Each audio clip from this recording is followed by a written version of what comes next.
To say I'm excited will be an understatement, and to feel a little guilty, it's probably the truth because I have this.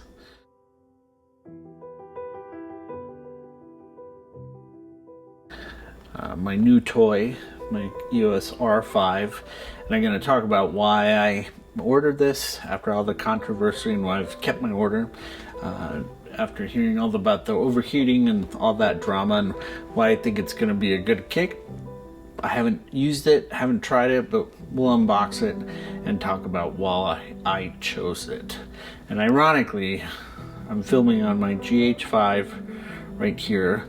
My GH5 has been my workhorse camera for the past, since late 2017 or whenever this thing came out. I pre-ordered the GH5 and I got it, and it has built my business.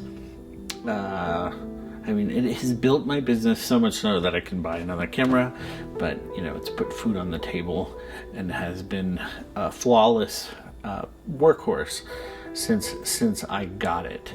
And ironically, I have my GH1 and my G7, and I should have brought out my GF1, but I don't know where it is. It's in the basement somewhere, and I feel a little guilty about making them watch this unboxing, but let's talk about why I chose this camera while we unbox it. Okay, here it is. I have prepared. I got my 35mm lens. I bought the body only. I bought the 85mm lens too, pre-ordered it. Hopefully it'll come in November. Let me get my memory card ready.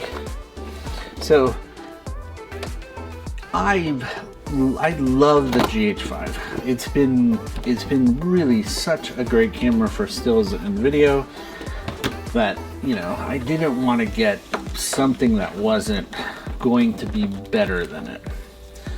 So here I'm gonna get a manual. But the GH5 suffers from a big issue in that it's autofocus. And for things like interviews, stuff like that, USB-C cable, interviews, talking heads, stuff like that, you can put the camera in manual focus. But I like the ability to switch to autofocus when I can, and I want to rely on autofocus. Here's the battery.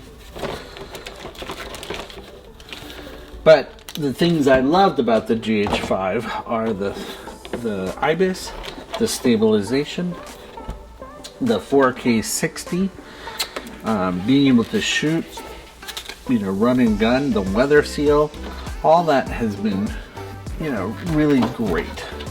And so when they announced the Canon R5 with basically everything I would love about the GH5, but now in full frame, which means I can use it as a better stills camera, I was excited. Whoa. I pre-ordered this during the, wow, that's a big sensor. Here, let's compare it to the G7.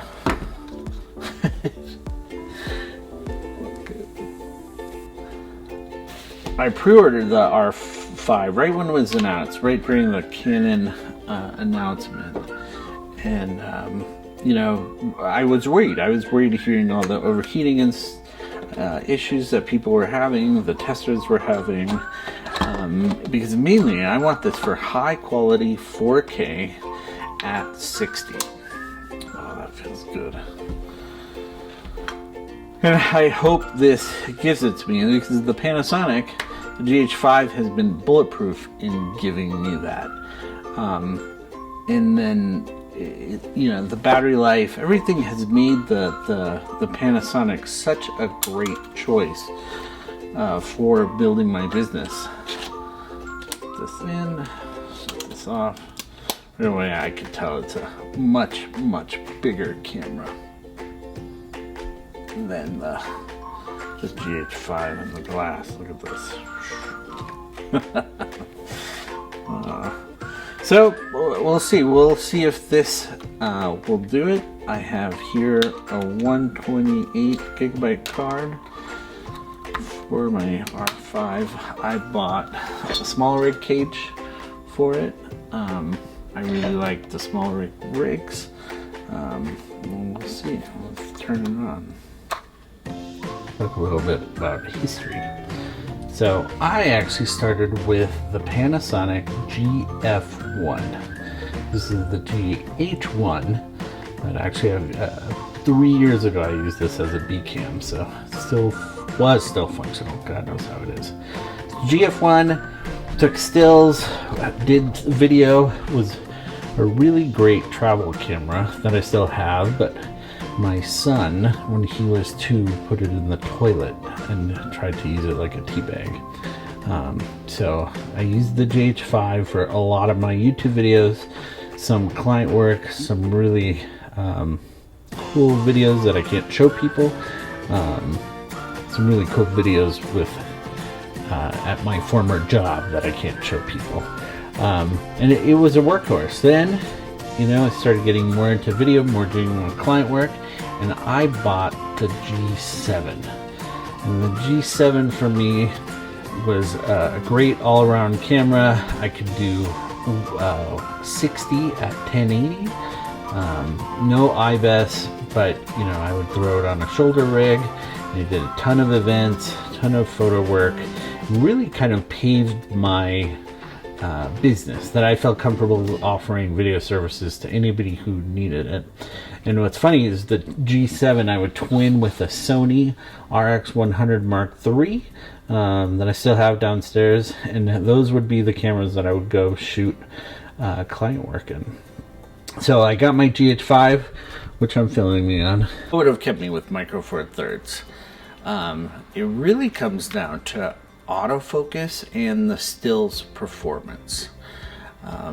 The stills were pretty good for most of my work, but I definitely hit that point where I wasn't getting what I needed out of the camera when I was shooting, you know, very specific types of shots of close-ups of food, whole scenes of plated food.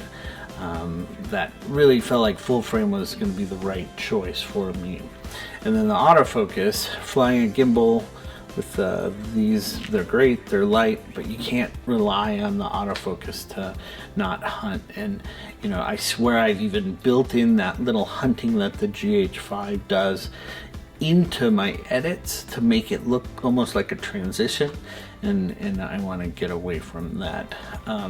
The full frame Panasonics really were interesting to me. I almost bought an S1H or the S1 when it was announced, but you know, seeing the people complain about the autofocus, I just didn't want to do it again. The S5, super interesting, and I also was on the fence about ordering one since it took so long to get this one. But you know, we'll see. You know, if this doesn't work out, the SH might be my next A cam. And I know a lot of people who shoot Canon. You know, it's a lot of C200, a lot of people who just, you know, stand by this brand. For me, this is new. The last Canon I had was the TX1, which was a weird little shaped video camera that they had. That it was like one of the first HD digital cameras out there. And so, you know, going to a new brand after so much time with my Micro Four Thirds is certainly a shock.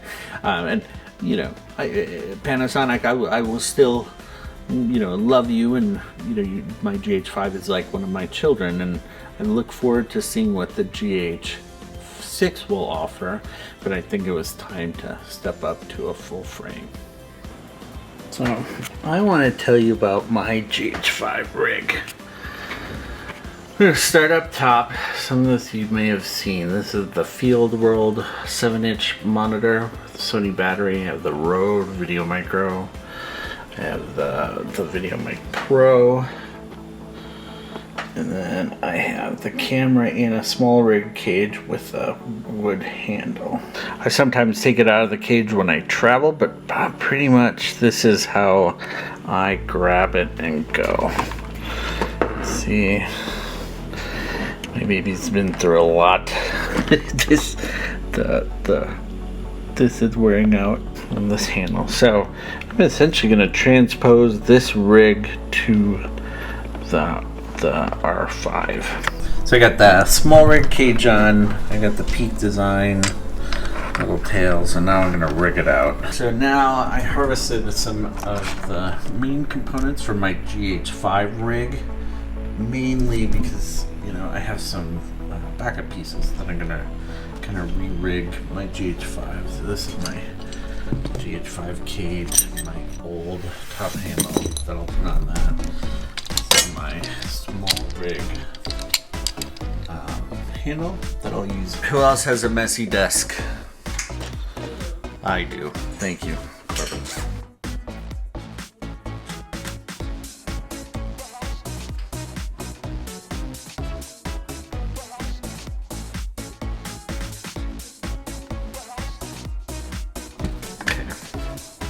I don't know if I mentioned this cable actually is front. You're like, whoa, where did he get a HDMI micro cable? I got it from my DJI goggles. I gotta order a better another cable, but that's why it's white.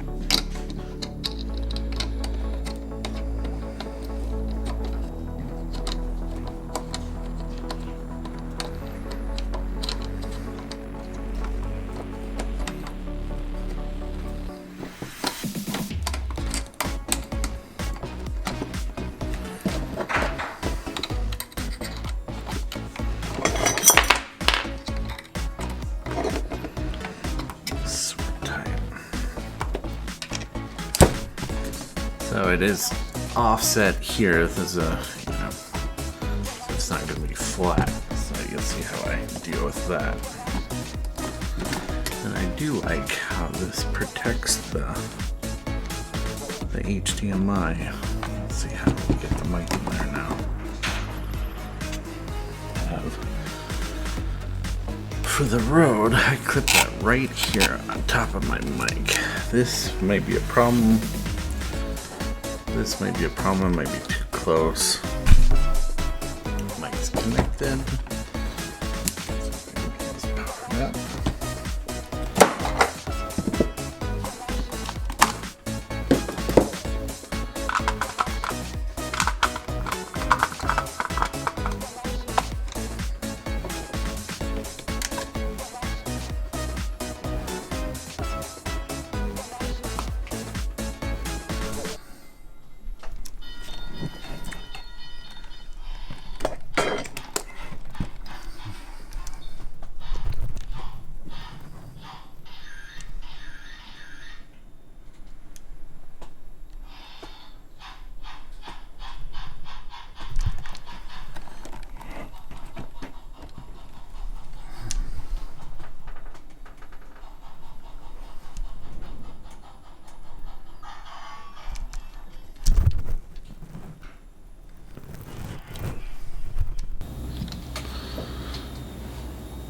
Alright, so there is the small rig, my rigged out R5.